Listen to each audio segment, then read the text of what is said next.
TVR Eliro TV.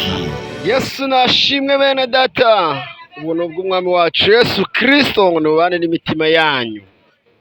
Murakaza neza kuri TVR Eliro TV. Uyu munsi turi hanze, turi gukorera hanze, nyuma yacu abantu bari guhita cyane. Uyu munsi turi gukorera hanze rwose, abantu bari guhita, abandi batambuka. Igitondo cyiza uherereye, murakaza neza mu isaha yawe nanjye. Rinda ibisigaye, komeza ibyo ufite, hatagira ugutwara ikamba ryawe. Bene data, ibintu birakaze pe, kuko ibintu birakaze. Amakuru yihuta muri aka kamwanya. Amakuru yihuta rwose nuko ibintu birakaze bene data, ibintu birakaze kandi ntibyoroshye. Hamaze iminsi hari imyigaragambyo mu bihugu nka Canada n'ibindi by'Uburayi, aho bari kurwanya iyigishwa ry'ibintu twita iby'urukozasoni mu mashuri. Bari kurwanya porogaramu, ababyeyi biroshye mu mihanda bari kurwanya porogaramu yo kwigisha abana ibintu bijyanye n'ubutinganyi no kwihindura ibitsina, ndetse no kureba ibintu by'urukozasoni, aho bari kubyamagana bavuga ngo uburenganzira bw'umwana ibyo ntago bikwiye. Ntago bikwiye kwigishwa mu mashuri, ntago bikwiye kwigishwa mu mashuri. Ni mubihagarike.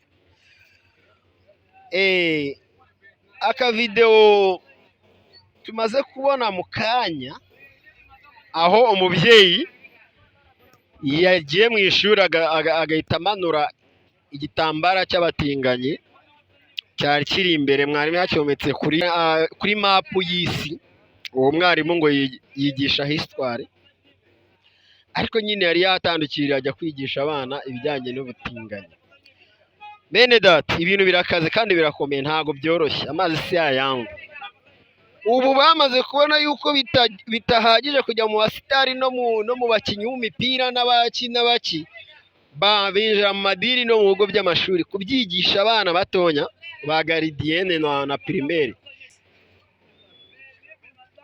Rero abo bantu muri ibyo bihugu by'i Burayi na Amerika biroshye umuhanda bavuga ngo muhagarike kwigisha isomo ry'ubutinganyi mu mashuri. Iyi myigaragambyo rero iri kuba isaba ihagarikwa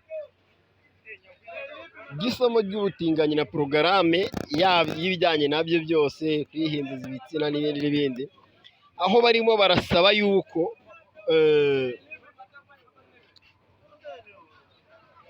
byavanwamo. Mwabikurikiye ku mashusho muri kubona ahangaha, murabona ukuntu abantu buzuye mu muhanda bari kuvuga ati mubihagarike rwose, mubihagarike, reka ntitubishaka. Ibyo tubishyurira ibi ntago birimo. Abana bacu ni abacu, mubareke.